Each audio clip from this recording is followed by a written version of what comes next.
Welcome again, everyone. Thank you for joining our live Q&A on child custody and child maintenance.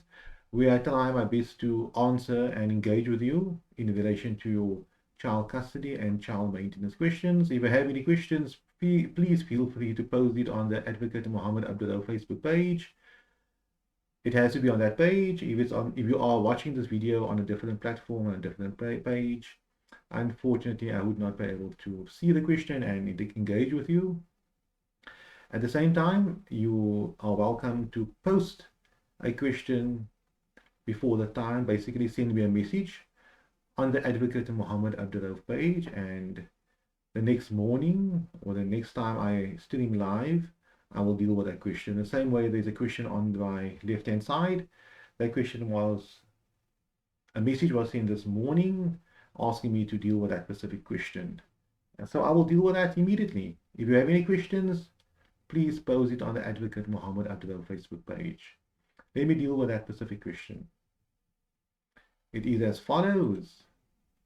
Our maintenance order has been suspended since the father of the child has been laid off work due to COVID-19. He is in arrears and we have been given an interim court order effective of October 2020 as he's getting UIF TERS. He has not paid maintenance this year and continues to live his lavish life. How is he paying for his recently bought cars and house? What would be my next step in this case?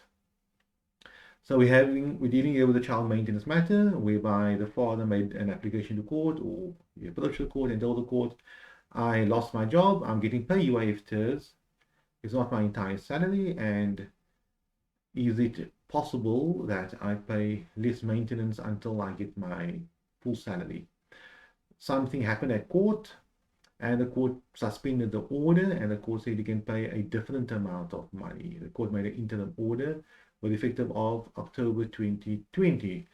Notwithstanding that, the father is still enjoying life. He's still living the good life in the sense of saying he does not have any money, saying that he got laid off, but at the same time living life as if he was not laid off, but at the same time he's paying less child maintenance. Now, I mentioned it in my previous webinars, and you most probably just hear it again if you watch my last webinar of yesterday. I have no issue with somebody paying less maintenance. I have no issue with somebody living a good lavish lifestyle. You have full right to do that. You can drive the best of cars, and live in the best of homes and eat the best of foods. That's perfectly well on condition that you attend to your child maintenance needs. If you pay your child maintenance, you do what you have to do. I have no issue with that. That is your right to do. But if you do not do that, then obviously how can you eat well and how can you live well if your children is suffering? So my quick answer to the specific questioner, person that sent this comment, would be you need to lay a criminal complaint at the maintenance court. You need to approach a maintenance court as soon as possible and tell them, despite the father saying he is earning less money, he has been laid off, and so on. He's still living the good life, and why must I be the brunt of it? Because if the father is paying less maintenance, it means the mother must contribute more.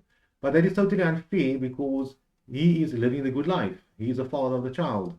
Why must the mother be the one that loses out here? So I hope that answers that specific question.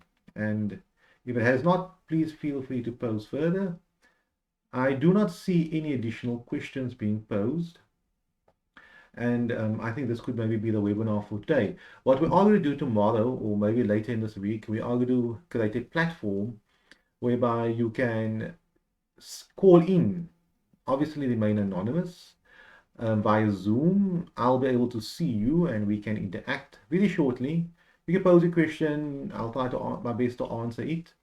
The viewers, people watching the video, they will be able to see exactly what, listen to what we are speaking about, but they would not be able to see you. I'll only be able to see you, but people would be able to get the opportunity to engage with me, to interact with me, and at the same time, you as a non-participant would be able to learn and benefit from those videos. So I hope that you benefited from that. And for the questioner that posed this question, thank you very much for your time and for posing that question. I hope I answered it. I do not see any additional questions And I think we can cut this webinar short now, a short webinar, but something which I think you can benefit from. Have a lovely day, and I'll see you soon.